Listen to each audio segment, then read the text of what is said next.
Es bueno que podamos estar juntos acá y quiero agradecerles realmente porque yo sé que cuando llueve no es fácil venir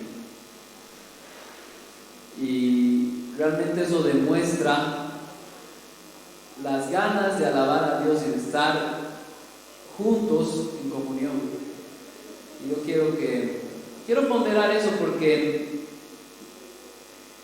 obviamente no es que sea una carga o algo difícil, pero muestra dónde está nuestro corazón. Yo quiero agradecerles a cada uno de ustedes por estar acá. O sea, y esta mañana ha sido complicado para todos, yo sé, de alguna forma u otra se les ha complicado, se nos ha complicado, pero realmente gracias por ese ejemplo. Que Dios realmente siempre ponga esa prioridad en nuestras vidas o sea, en la medida en la que se pueda realmente estar juntos. Hay algo que el Señor ha hecho en que el estar juntos en comunión es muy importante. O sea, sabemos que el Señor está en todos lados, sabemos que el Señor está en nuestra casa, sabemos eso, pero el hecho de congregarnos y estar juntos adorando a Dios tiene algún color, un sabor especial. Y gracias, hermanos, gracias por eso. Y bienvenidos a todos los que nos están visitando por mucho tiempo o también a los que ya se están incorporando, son bienvenidos. Vamos a continuar con nuestra serie de Ruth, del libro de Ruth. Hoy día concluimos el libro, así que va a ser muy, muy bonito ver cómo acaba esta historia. Quiero pedirles por favor que abran sus Biblias en Ruth, en el capítulo 4. Hoy día vamos a leer Ruth 4, desde el 13 al 18, que son los versos que nos faltaron la semana pasada. Y es muy, muy, muy interesante ver cómo realmente toda esta historia llega a una conclusión impactante. Y eso es lo que vamos a poder ver hoy. Entonces, leamos la palabra, entreguemos este tiempo al Señor en oración y empezamos. Dice la palabra del Señor en Ruth 4, verso 13. Vos tomó a Ruth y ella fue su mujer y se llegó a ella y el Señor hizo que concibiera y ella dio a luz un hijo. Entonces las mujeres dijeron a Noemí: bendito sea el Señor, que no te ha dejado hoy sin redentor en su nombre, sea célebre en Israel. Sea Él también para ti restaurador de tu vida y sustentador de tu vejez, porque tu nuera, que te ama y es de más valor para ti que 7 hijos, le ha dado a luz. Entonces Noemí tomó al niño y lo puso en su regazo y fue su nodriza. Y las mujeres vecinas le dieron un nombre diciendo: le ha nacido un hijo a Noemí, y lo llamaron Obed. Él es el padre de Isaí, padre de David. Estas son las generaciones de Fares. Fares engendró a Esrom. Esrom engendró a Ram. Ram engendró a Aminadab. Aminadab engendró a Nasón. Nasón engendró a Salmón. Salmón engendró a Boz. Boz engendró a Obed. Obed engendró a Isaí. E Isaí engendró a David. Gracias, Señor Jesús, por tu palabra. Gracias, Dios, porque realmente tú nos hablas tanto a través de ella. Y hoy día podemos seguir escuchando de ti a través de tu palabra. Ayúdanos a atesorarla, ayúdanos a aplicarla, ayúdanos a que realmente sea la guía para nuestras vidas. En tu nombre, Señor Jesús. Amén. Bueno, quiero comenzar hoy día con algo que sucedió. Hoy día quiero hablar cómo el 11 de febrero de 1847 Thomas Alva Edison nació. Es interesante ver porque realmente hasta el día de hoy lo que él descubrió nos sirve mucho. Pero antes de entrar en lo grueso, quiero decirles una pequeña anécdota de él.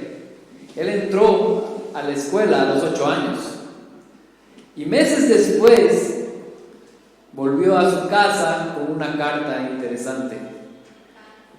Y lo que le decía la carta y que su mamá leyó con sorpresa era que era estéril e improductivo.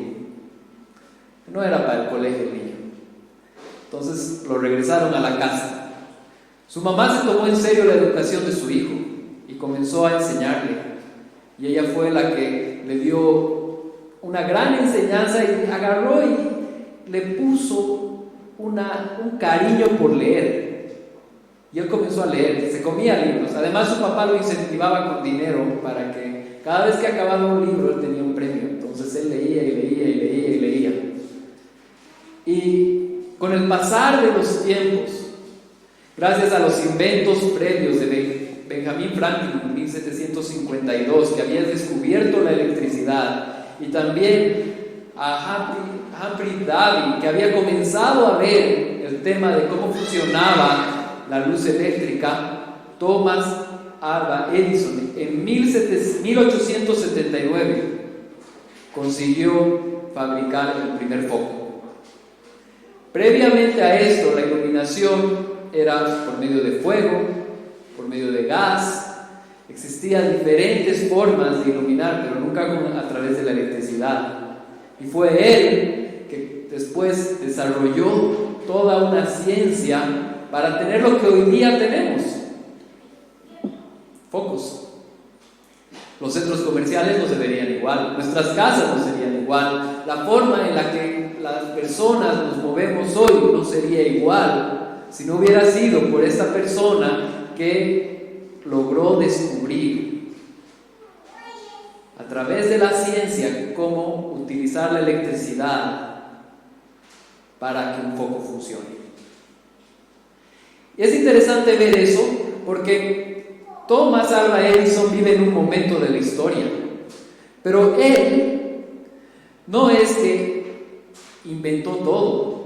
Él usó conocimientos previos de Benjamin Franklin, e inclusive, aunque se le atribuye a él, en realidad Humphrey Davy fue quien realmente descubrió cómo funcionaban los focos, pero él lo pudo hacer para que esto funcione con mayor tiempo, con una mayor resistencia. El punto está en que tanto antes y después de Thomas Alva Edison hubo todo un proceso para que podamos nosotros tener los focos como hoy día los conocemos. Hubieron inventores posteriores que realmente ya nos dan luz de calor, luz blanca, tanta diversidad que existe para iluminar. Cuando nosotros vemos el libro de Ruth y escuchamos cómo el Señor utiliza a Ruth y a vos, tenemos que parar nuestras orejas y darnos cuenta que el mensaje de salvación está ahí también. La historia de redención va a pasar en la historia pequeña de vos y Ruth, para que el Salvador pueda nacer. Así como Thomas Alva Edison es un peldaño dentro de lo que nosotros conocemos, la iluminación por medio de focos, así vos y Ruth son una parte muy importante en la descendencia del Salvador, para que Él pueda un día nacer, como estábamos cantando hace un momento, para morir por nosotros. Es muy importante poder ver y prestar atención a todo esto. Entonces, sin el discernimiento apropiado, podemos llegar a ver el libro de Ruth como una historia antigua, una linda historia de amor, pero que no tiene relevancia el día de hoy. Pero leyéndola con los ojos del Evangelio y buscando ahí a Cristo, podemos ver que la historia de ellos jugó un papel fundamental en nuestra salvación. La redención de Booz a Ruth y a Noemí dio origen a nuestra redención. Y ahí un libro pequeño de 4 capítulos que se puede leer en 10 minutos, 20 minutos, nos ayuda a ver una historia que el Señor está forjando y la soberanía de Él. Realmente podemos ver cómo, y vamos hoy día a entrar a los detalles más pequeños para ver cómo realmente el Señor estaba construyendo la historia de redención. Esta mañana vamos a ver cómo la historia de amor de Booz y Ruth tienen una gran importancia hoy, siendo que la redención de Booz para con Ruth da origen a nuestra redención. Punto número 1. A través de la redención continúa el linaje y Ruth es bendecida. Lo primero que quiero recordar es cómo terminó la porción la semana pasada. Nosotros acabamos el capítulo 12 con la conclusión de que Booz ya tenía autorización para casarse con Ruth. El pariente más cercano, ¿se acuerdan? Había dejado su derecho y se lo había dado a Booz. Booz, que había perseguido esto, había visto la forma, había reunido en la puerta a la gente, había hecho muchas cosas porque realmente quería casarse con Ruth. No era una obligación, lo hemos dicho la semana pasada, era un deseo que él tenía y que a través del esfuerzo lo consiguió, gracias a Dios. Entonces ahora iniciamos el verso 13. ¿Qué es lo que dice el verso 13? Dice: Booz tomó a Ruth y ella fue su mujer y se llegó a ella, y el Señor hizo que concibiera y dio a luz un hijo. Es importante darnos cuenta de las palabras que el autor está utilizando, porque acá podemos ver muchas cosas, pero primero quiero hacer hincapié a lo que vimos la semana pasada, que estos ancianos que le permitieron y le dieron como autorización para que Booz pudiera redimir a Ruth, le dijeron que sea fructífera como Raquel y Lea. Recordando la historia, Jacob tuvo 2 esposas, Raquel y Lea. Por medio de ellas tuvo 12 hijos que fueron las 12 tribus de Israel. Entonces él le estaba diciendo que el Señor realmente construya la casa de Dios a través de Ruth, como también lo hizo con ellas. Pero hay varias cosas ahí que podemos interpretar, y me gustaría leer muy rápidamente. Yo solamente, ustedes lo pueden tomar apuntes, el proceso por el cual pasó tanto Lea como Raquel para concebir un hijo. En Génesis 29:31 dice: vio el Señor que Lea era aborrecida y le concedió hijos, pero Raquel era estéril. Y concibió Lea y dio a luz un hijo y le puso por nombre Rubén, pues dijo: por cuanto el Señor ha visto mi aflicción, sin duda ahora mi marido me amará. Había una rivalidad entre Lea y Raquel, y Raquel era la preferida de Jacob. El Señor ve eso y le concede a Lea dar a luz, y Raquel era estéril. Entonces, ese punto es importante porque es el mismo concepto que estamos leyendo acá. ¿Quién da la vida? Dios da la vida. Y podemos leer más adelante mismo en Génesis 30:22. Dice: entonces se acordó de Raquel, y Dios la escuchó y le concedió hijos, y ella concibió y dio a luz un hijo, y dijo: Dios ha quitado mi afrenta, y le puso por nombre José, diciendo: que el Señor me añada otro hijo. Entonces, en estas 3 mujeres podemos ver el mismo principio: el Señor dando a luz hijos. Lo que para nosotros parece algo normal, porque no toda la sociedad lo hace, porque en realidad la sociedad crece a través de la familia, de cómo nosotros tenemos hijos, es un milagro del Creador. Es algo que el Señor hace. Y prestemos atención al inicio del capítulo de este libro de Ruth. Nos menciona que Ruth estuvo casada 10 años, pero no había concebido hijos. No nos dice la Biblia el por qué, no indaga en el tema, solamente indaga y nos da en el verso 13: vos tomó a Ruth y ella fue su mujer y se llegó a ella y el Señor hizo que concibiera y ella dio a luz un hijo. Es importante este punto. Muchas veces nosotros tomamos la vida como algo que ya se embarazó. Es un milagro, y es un milagro que viene de Dios. El hecho de que nosotros podemos seguir es un milagro de Dios. El hecho que Ruth pudo tener un hijo es un milagro de Dios. Me encanta el Salmo 39:16, porque dice: tus ojos vieron mi embrión, y en tu libro se escribieron todos los días que me fueron dados, cuando no existía ni a uno solo de ellos. O sea, ni siquiera habíamos nacido y Señor ya había visto nuestro embrión. Por eso, si nos apegamos a la palabra de Dios, somos defensores de la vida desde la concepción. Solo por ese principio, porque el Señor es el dador de vida y el Señor es quien sopla aliento para que ese bebé tenga vida, para que ese corazón de un bebé pueda comenzar a latir. Todo ese proceso se hace gracias a Dios.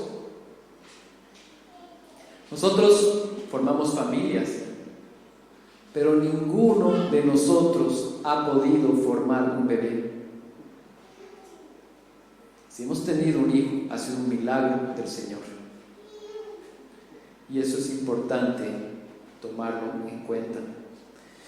Y más aún, debemos tomar esto en cuenta. ¿Quién era Ruth? Ruth era una moabita. El Señor Jesús había traído a Ruth desde Moab hasta Belén para que exista este milagro. ¿Podemos ver la grandeza de Dios?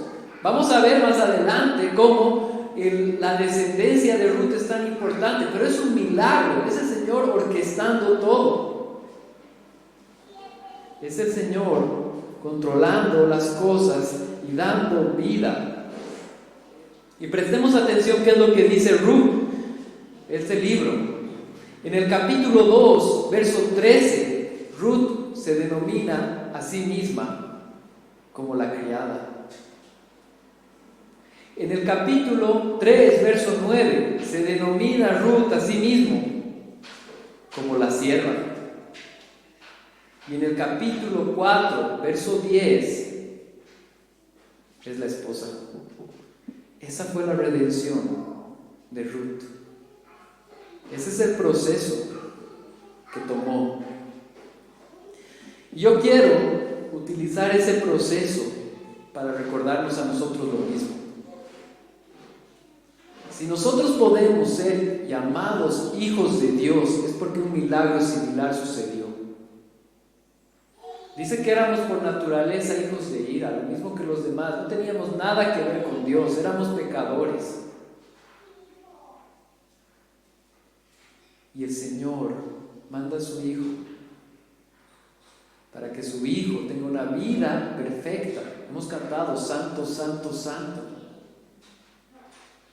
Y nos pueda dar el camino de redención. Cuando vemos a Ruth, podemos vernos a nosotros. El Señor orquestando para que hoy día nosotros escuchemos su palabra y para que un día podamos encontrar salvación.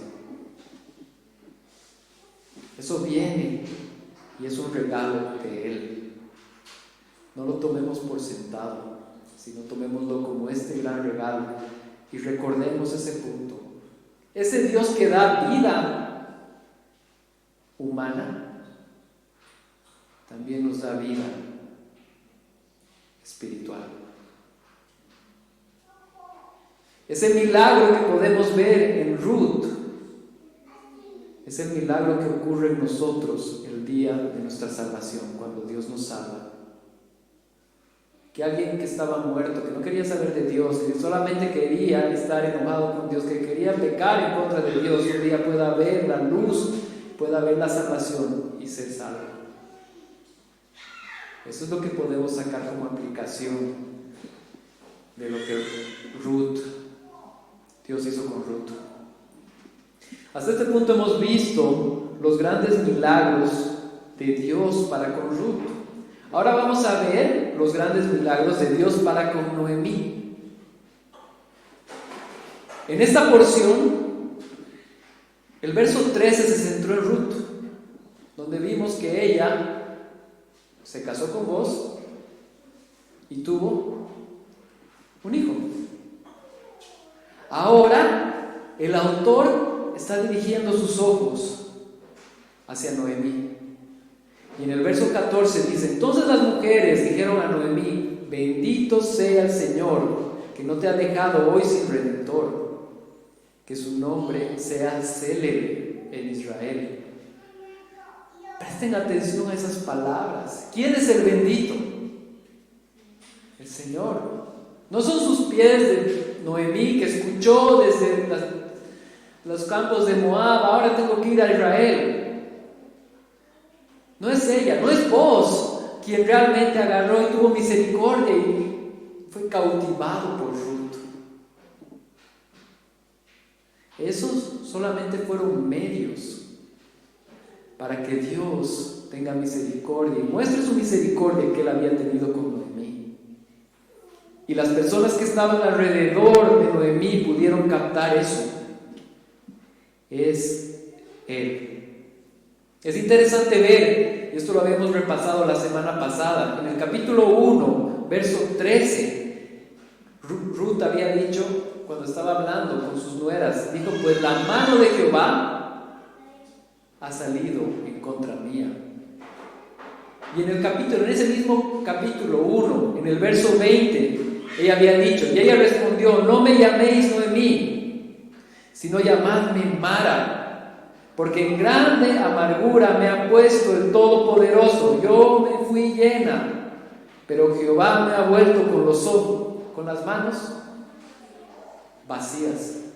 En el capítulo 1 vemos a una Noemí que realmente está desamparada en su mente, porque no puede percibir la misericordia que Dios había tenido con ella, que la estaba sacando de la tierra de Moab, que la estaba trayendo a la tierra de Israel para poder darle un redentor a través de vos. ¿Cuántos nos interpretamos, nos podemos relacionar con eso? ¿Cuántas veces hemos estado desesperados sin saber qué es lo que Dios estaba haciendo? ¿Por qué me pasa esto a mí? ¿Por qué realmente a mí me está pasando? Yo les soy sincero. Hemos visto este año todo lo que le ha pasado al pastor Jorge. Y la verdad uno se hace muchas preguntas, ¿no? O sea, ¿por qué realmente tuvo que complicarse de operación, después venirse otra enfermedad y ahora un segundo desprendimiento? Y básicamente ha estado entre reposo como 5 meses. Él no está renegando, la verdad para mí es un ejemplo. Pero uno puede ver desde afuera y no interpretar y no entender por qué está sucediendo esto. Yo sé que si pudiéramos hablar con cada uno de ustedes, podrían realmente relacionarse con circunstancias en las cuales han dicho realmente: ¿por qué esto me sucede a mí? Y otra vez. Pero es que es Dios orquestando. Y cuando vemos lo que estaba haciendo con Noemí, que él tenía un plan mucho más allá, podemos tener la certeza de que aun cuando hay aflicción, hay pruebas en esta tierra, el Señor está orquestando de una forma increíble. Puede ser que al final del día no vamos a ver la razón por la cual hemos sufrido en varias circunstancias. Puede ser que en esta tierra no sepamos la razón. A veces nos deja ver el Señor el propósito del sufrimiento, a veces no. Pero pues tenemos que tener la certeza completa que Él está orquestando y Él está haciendo algo mayor. Aquí Noemí pudo ver que todo lo que sucedió fue para su bien. Que ella pudo tener una nuera que era más que 7 hijos. Y eso es lo que dice justamente el verso entre el 16 y el 17. Dice: entonces Noemí tomó al niño y lo puso en su regazo y fue su nodriza. Y las mujeres vecinas le dieron un nombre diciendo: le ha nacido un hijo a Noemí. Y lo llamaron Obed. Él es el padre de Isaí y el padre de David. Entonces, acá en el verso 17, lo primero que podemos ver es la heredad. Las mujeres vecinas le dieron un nombre diciendo: le ha nacido un hijo a Noemí, y lo llamaron Obed. Él es el padre de Isaí y de David. Cuando nos encontramos leyendo la Escritura, tenemos que saber que el Señor Todopoderoso no está inspirando a un autor solamente por contarnos una historia. Nos está dando un mensaje. Cuando leemos un libro tenemos que buscar entender, porque si nosotros estuviéramos leyendo, por ejemplo, la biografía de Noemí, nos daría datos similares a lo que vemos en una biografía. Cuando nació, qué hizo, cuándo hizo, qué hizo, qué. Aquí en el libro de Ruth se nos muestra 4 escenas de 4 momentos específicos de la vida de Noemí. No sabemos con detalle dónde vivió exactamente en Moab, no sabemos a qué se dedicaba en Moab, no sabemos a qué se dedicaba antes en Israel, no tenemos conocimiento de todo eso. Y lo que tenemos que entender es que el Todopoderoso está usando el autor de este libro para darnos un mensaje. Y cuando nos encontramos con una genealogía, podemos saber por dónde va la cosa. El mensaje que nos está mostrando este autor está relacionado al hecho de que esta moabita iba a ser redimida. Y que Noemí, la desamparada, iba a estar en el linaje de David, el rey de Israel, conforme a los ojos de Dios.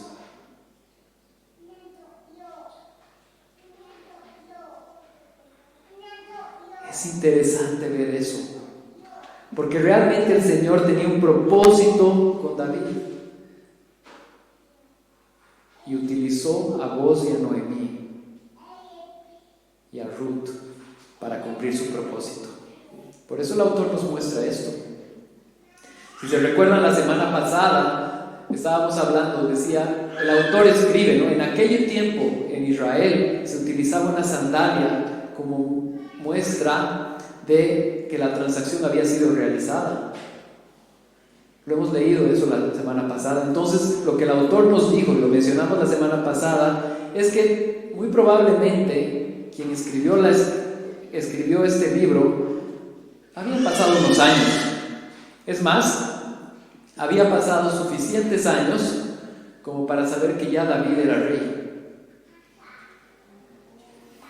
Entonces, lo que el autor nos está mostrando, y que Mateo lo va a agarrar después en su evangelio, es que el Señor iba a utilizar a una moabita para construir su descendencia. Vamos a indagar un poco más en el punto 3 sobre eso, donde realmente nos muestra eso, pero tomemos esto en cuenta.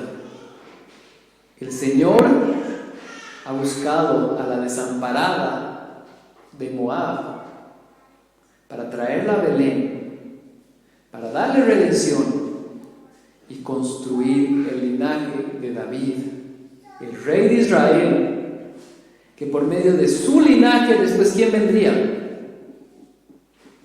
El Salvador, Jesucristo. Es una historia muy grande.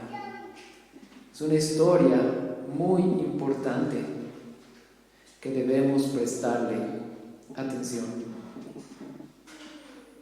Entonces realmente ella no estaba desamparada, ella no estaba sola.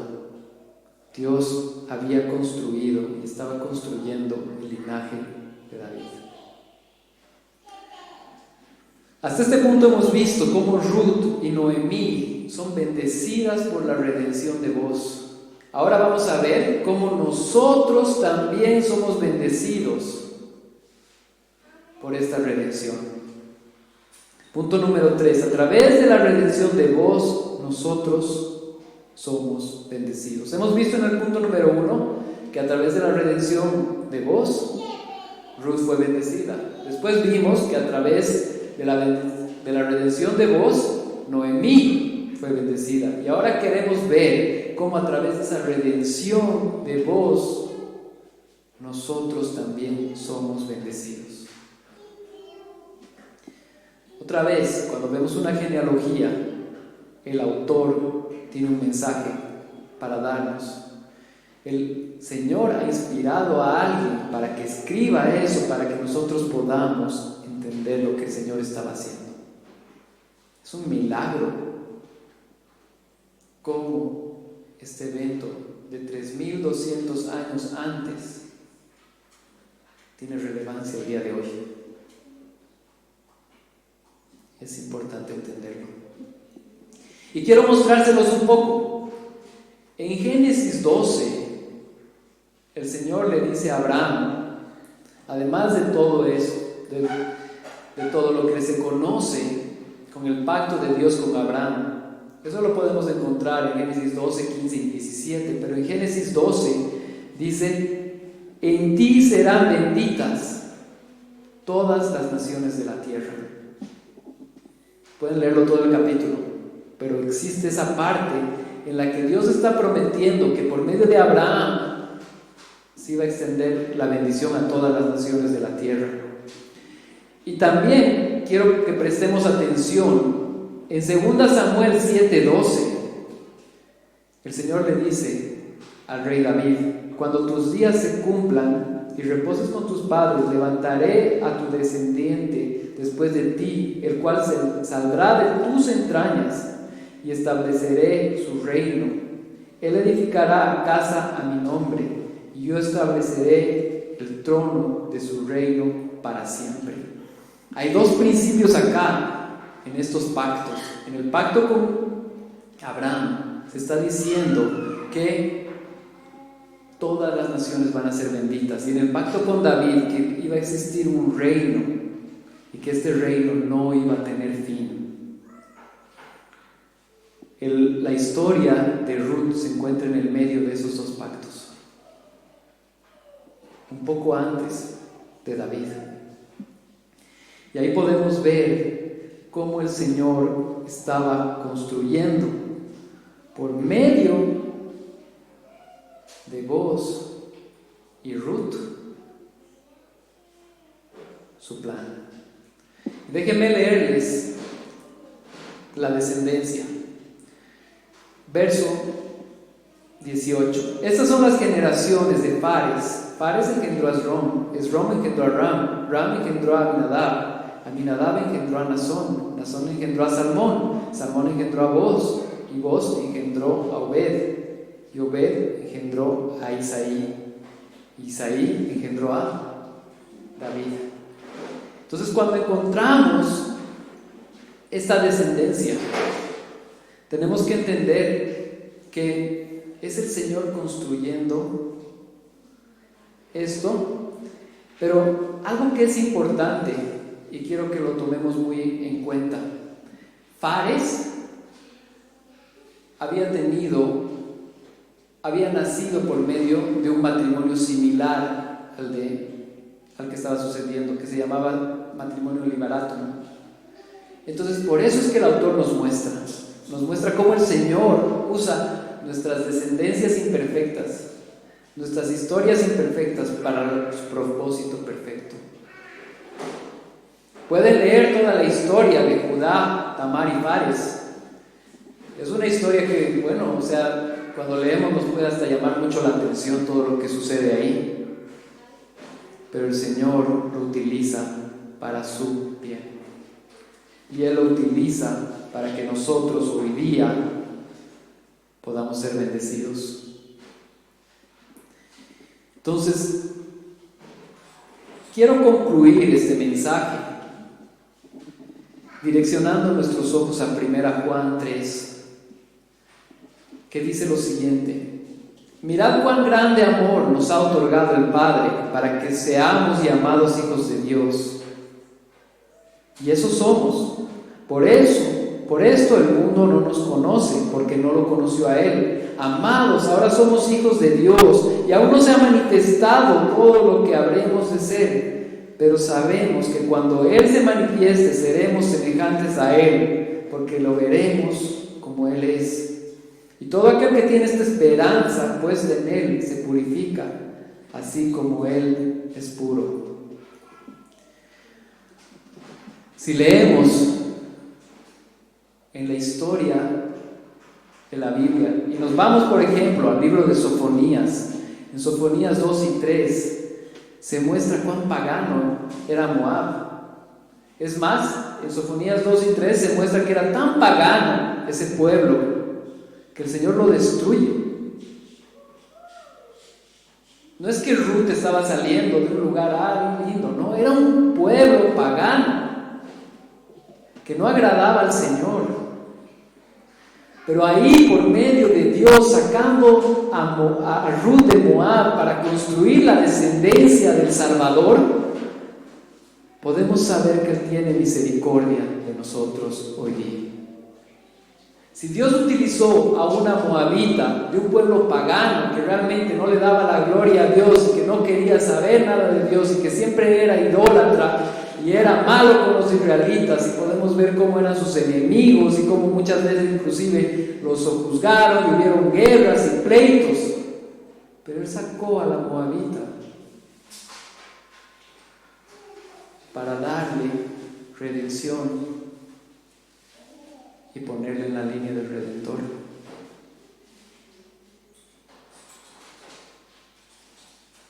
Tenemos que tener en cuenta que no es por nuestras obras, que no es por lo buenos que somos, que no es porque realmente le hemos caído bien a Dios o porque tenemos muñeca. Es porque Dios nos ha dado salvación, que hoy día nosotros la tenemos.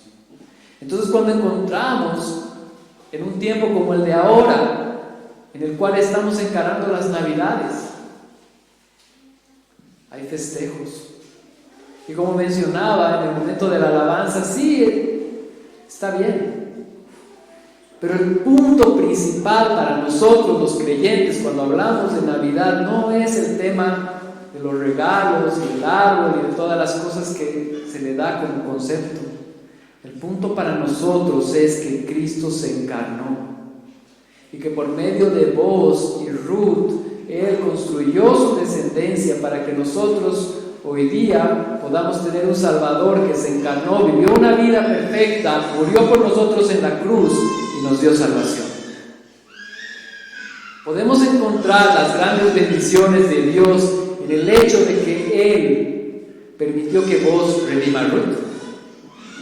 Podemos darnos cuenta que ese hecho de 3200 años antes realmente tiene una implicancia en nosotros directa. Así tiene que ser. Si el Señor pudo usar a una idólatra para redimirla y ponerla en esa descendencia, también puede usarnos a nosotros. ¿Por qué? Por su gracia. Que realmente el tiempo que nosotros escuchamos esto de Navidad, utilicémoslo No nos pongamos a discutir de que sí es, no es la fecha o esas cosas que la verdad históricamente creemos que no es la fecha. Pero qué oportunidad que las personas están predispuestas a escuchar de Jesús. Para nosotros decirles, el significado es que Cristo se ha hecho hombre y te ha dado a ti la oportunidad de ser hecho hijo de Dios por medio de su vida perfecta y muerte en la cruz. Estoy seguro que el Señor sigue salvando y que Dios utilice nuestros labios para hacerlo. Es obra completa de Él, pero Dios nos ha permitido a nosotros transmitir este mensaje y las personas son salvadas por el mensaje de la cruz. Y el mensaje de la cruz es posible por la encarnación de Jesucristo. Y la encarnación de Jesucristo fue posible porque Dios preservó la descendencia de Ruth y vos. Y Fares va más atrás, y Abraham se va más atrás, porque él construyó una línea. Me encanta, si quieren leerlo a más detalle, esto es para estudiarlo, lean Mateo 1, ahí van a volver a encontrar a vos y a Ruth. Además van a encontrar a Rahab. Hay mucha grandeza en Mateo 1 para encontrar esa descendencia y esos puntos de que el Señor siempre quiso y vio de salvar a gentiles, a personas que no querían saber de Dios, paganos. Nosotros nos podemos relacionar muy bien con Ruth, porque no venimos del pueblo de Israel, venimos de personas de un pueblo que realmente no quiere saber de Dios. Así que Dios que nos haya salvado de su misericordia. Amén. Tengamos esto en cuenta. El milagro más grande fue posible porque Dios lo hizo y preservó esa descendencia. Amén. Y hoy día nosotros tenemos salvación. Quisiera pedir a los músicos que pasen para que cantemos acerca de esto.